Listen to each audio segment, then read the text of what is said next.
Hello everyone, welcome to my studio and welcome to my channel, Let's Pour with Patty. New year, new things are happening. I have so many new subscribers. I thought it would be a great time to maybe introduce myself a little more and show you my studio. What about me? I am very new to this art form. I started pouring paints at the end of August.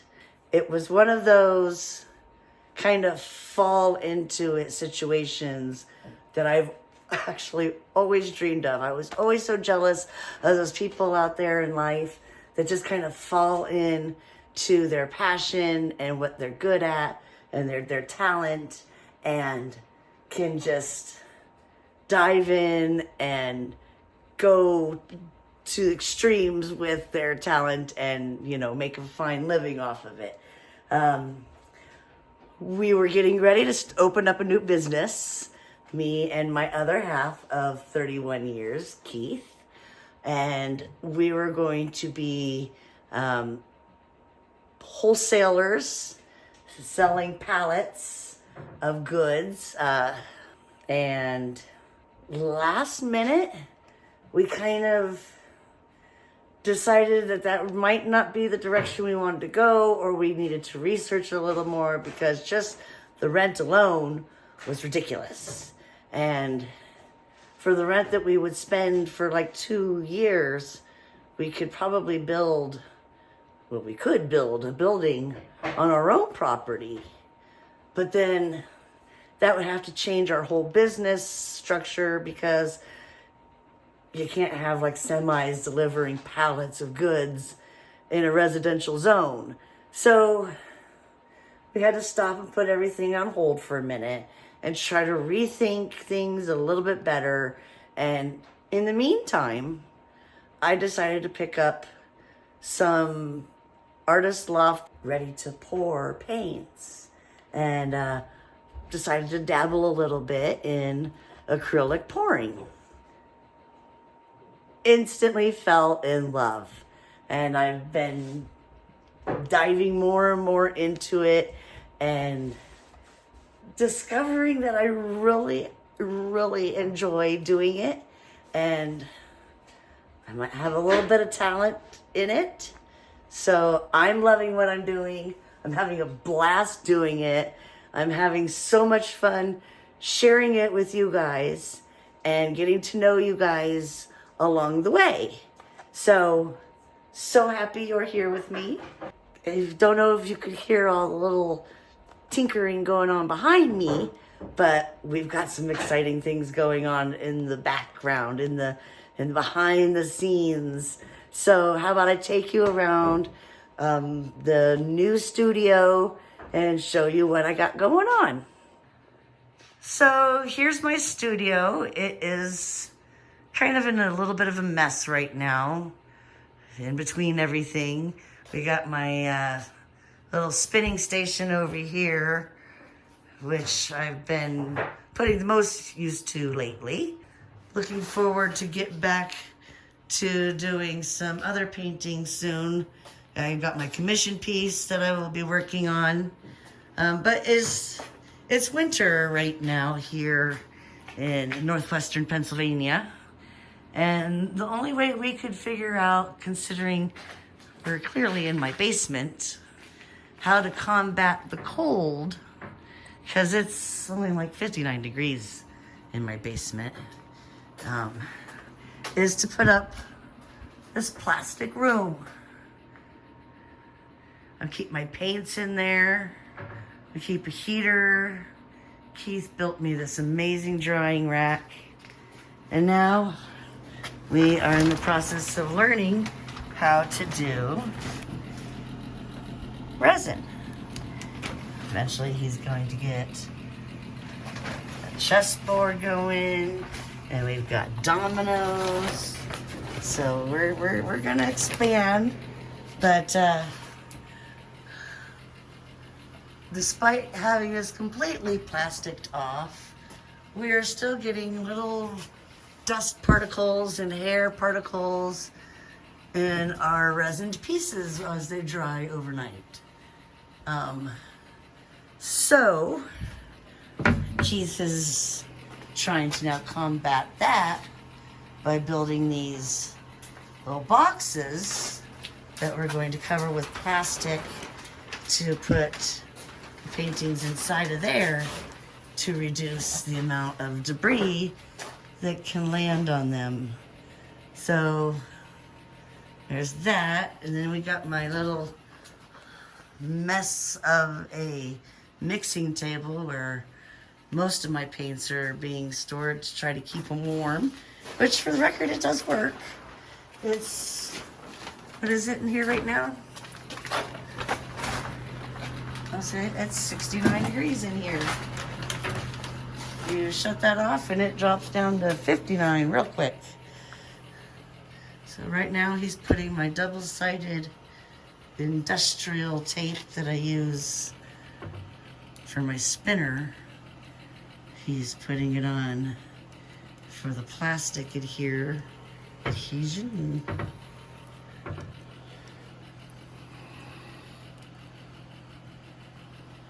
Thanks, babe.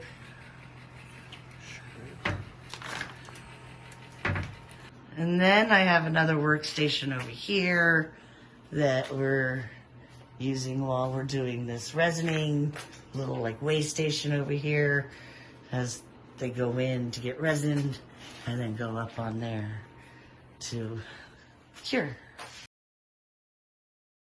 Like I've mentioned before, I have this very big commission piece coming up, and it's my very first one, and I'm so new to this that I want to make sure that every step of the way I've done at least once to ensure that I have some idea of what it is that I'm doing.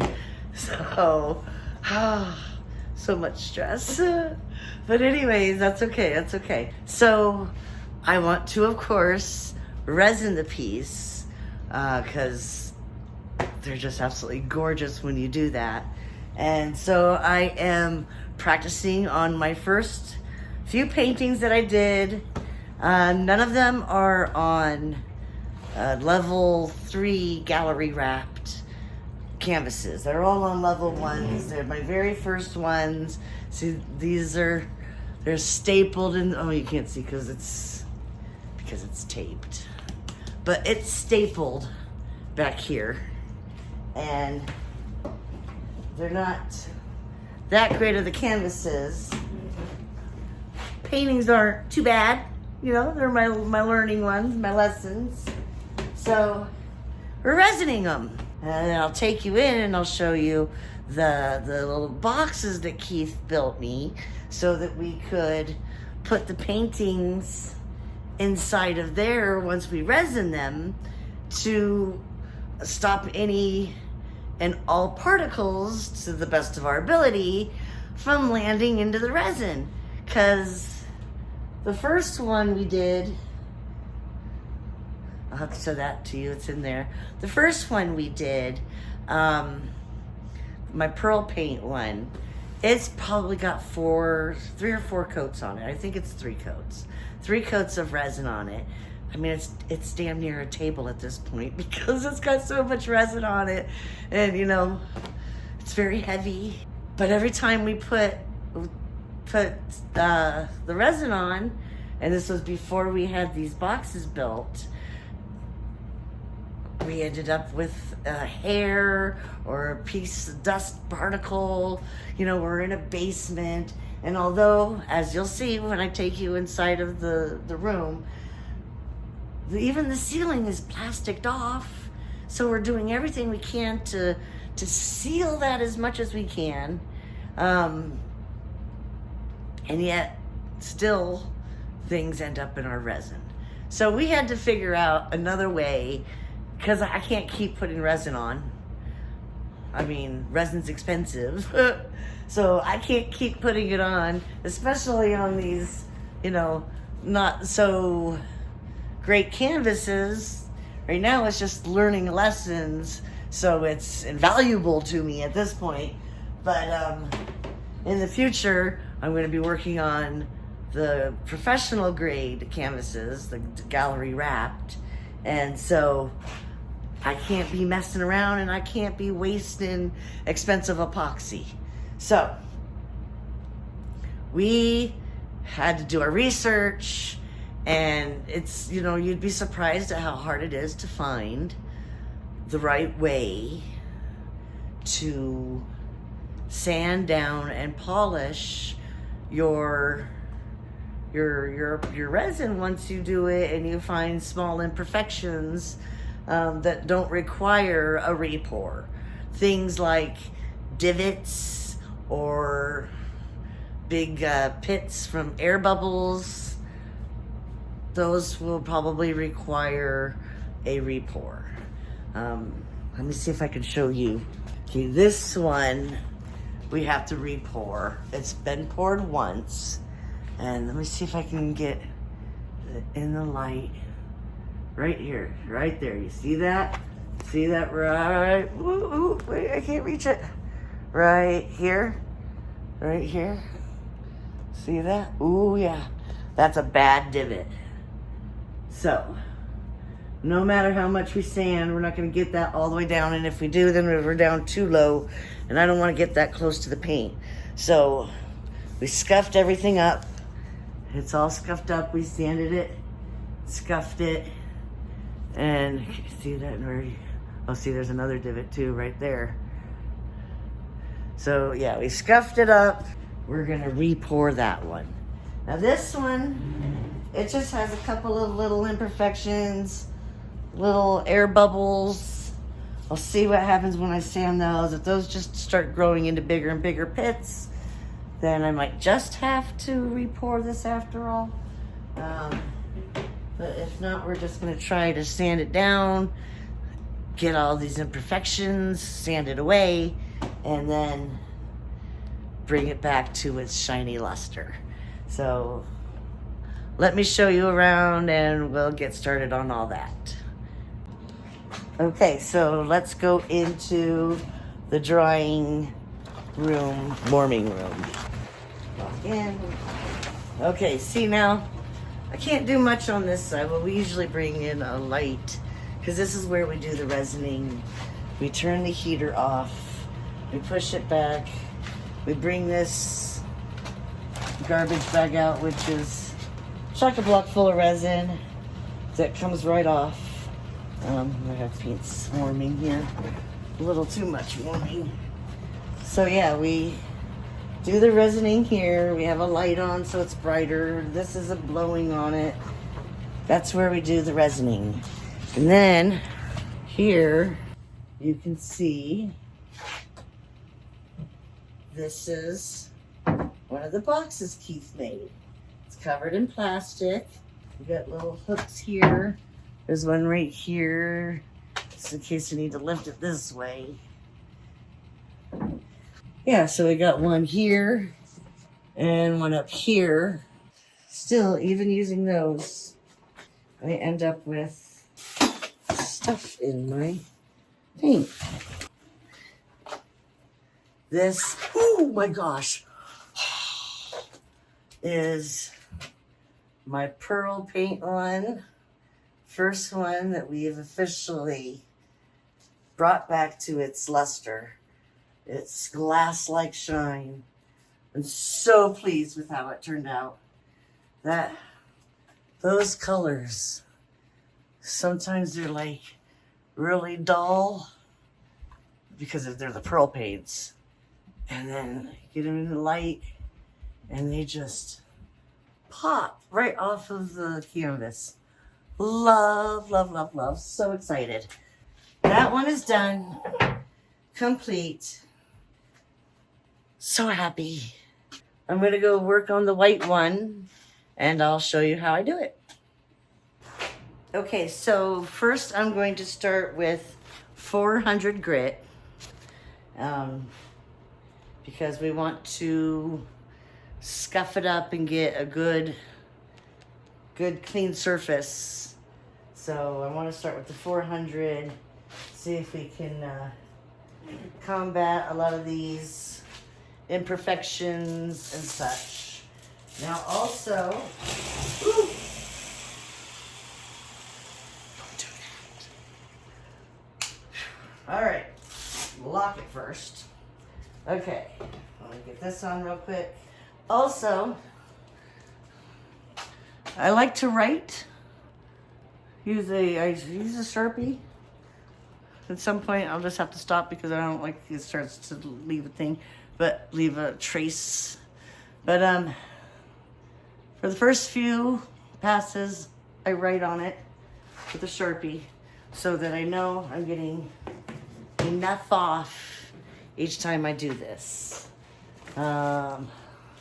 Resin dust is not very good for you. So I won't be able to talk too much because I'll have this on and you won't be able to hear me anyways. So I'm just gonna sand away and speed you up anyways. So that way it doesn't take so long. Just sit back, enjoy, I play some music and watch what I do. And maybe I'll do a little voiceover to explain what I'm doing. So check it out. Things I need. I need distilled water, microfiber rag. Okay, we started with 400, and then we go to 600, 800, 1,000, and 1,500. Okay? 5 passes per grit. Okay, so let's get started.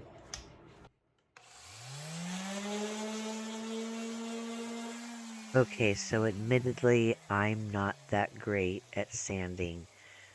Keith will come in and do the next round, and you'll see he does a much better job at it. The goal and what you're trying to do is you want to make sure you do cross hatches. So, first of all, I'm going to go side to side, overlapping each row and working my way up the painting.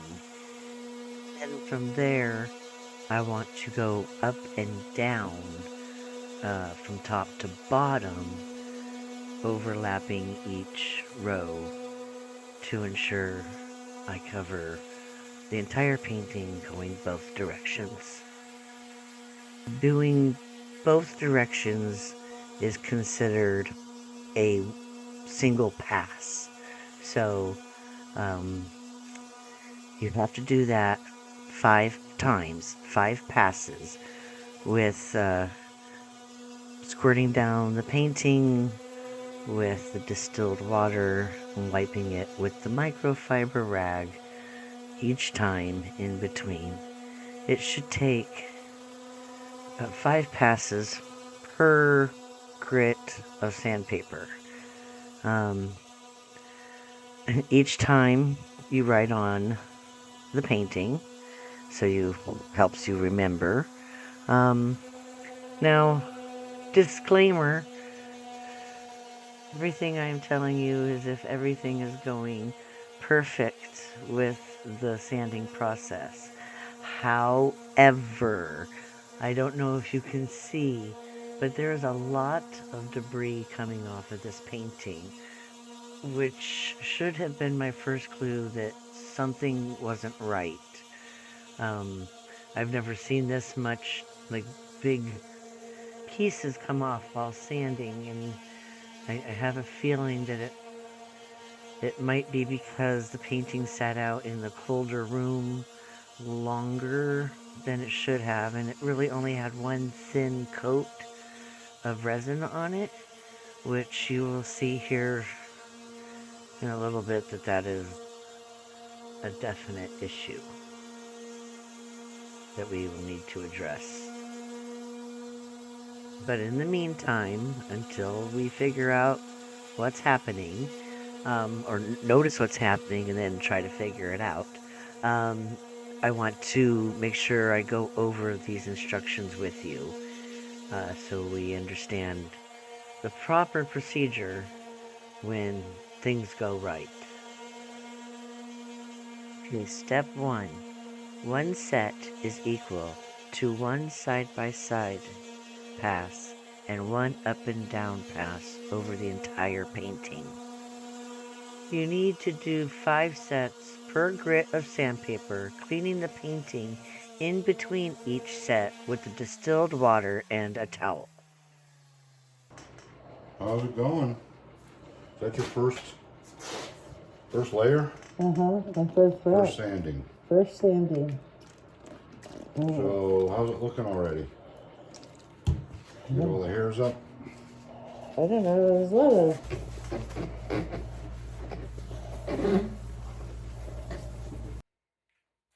As Keith starts the second set, you will notice that he is definitely much better at the sanding, much more patient and methodical, and does it properly side by side or side to side, back and forth, overlapping each one in a slow, methodical pace. The goal is to make sure that you get all of the ink off by the end of your first set, or each set. And that's how you know that you have taken off the right amount of resin.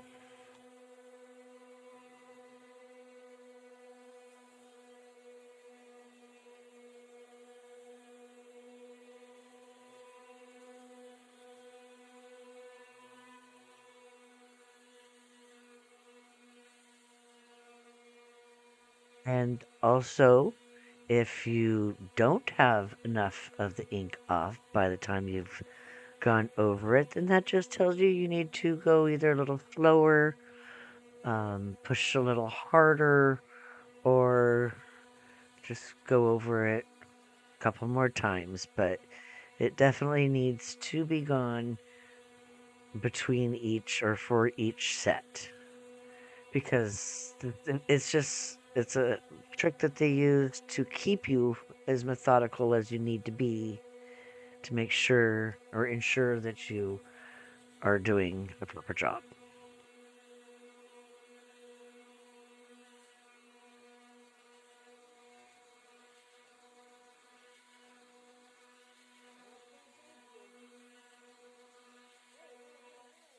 So right about here, I notice we're having a huge problem.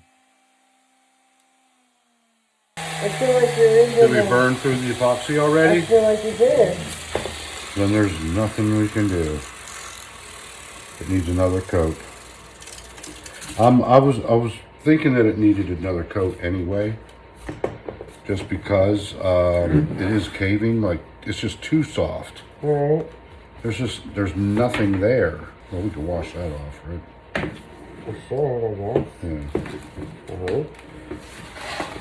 So I think we should just put this up for another coat.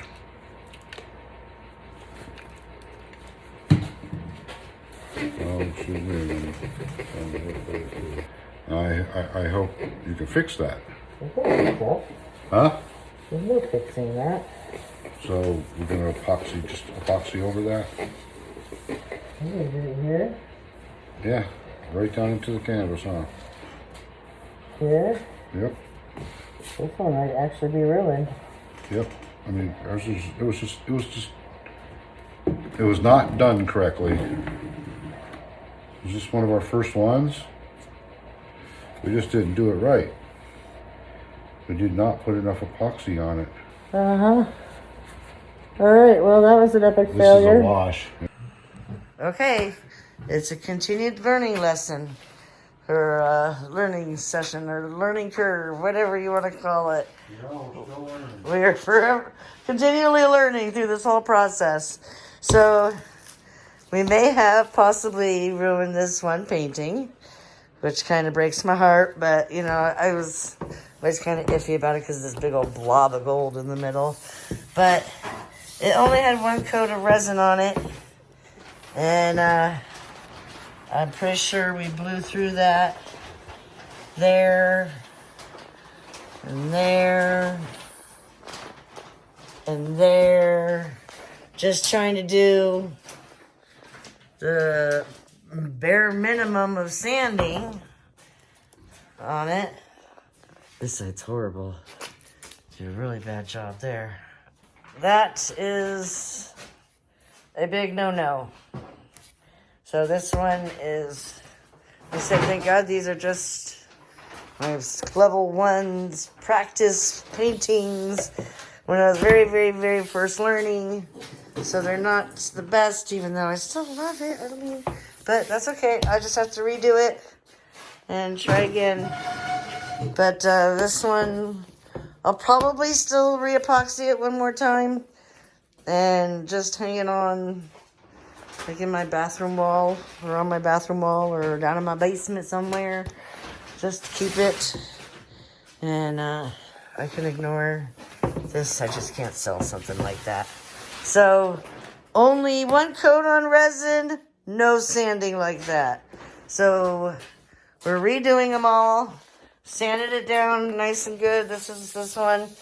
We sanded it down, all scuffed up and ready for another pour. I probably need to wipe that off now that I just put my hand on it.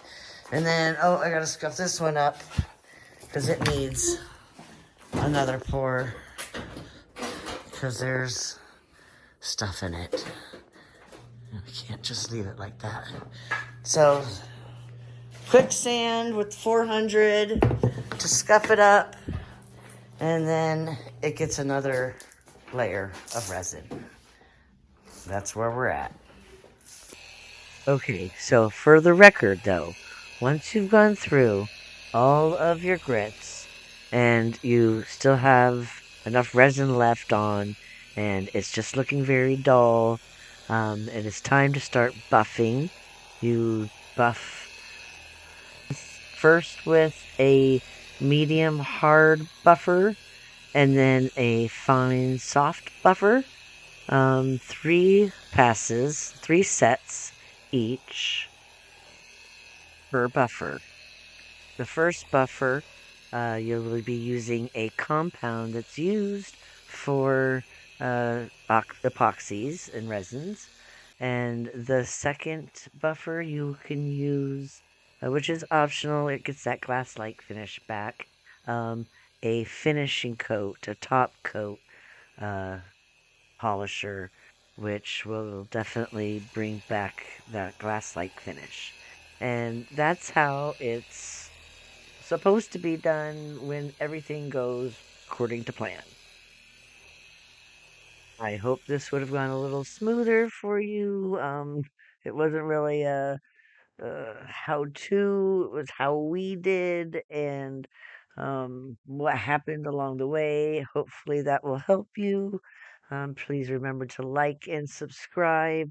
And as always, thank you so much for watching. And always remember, keep creating. Bye.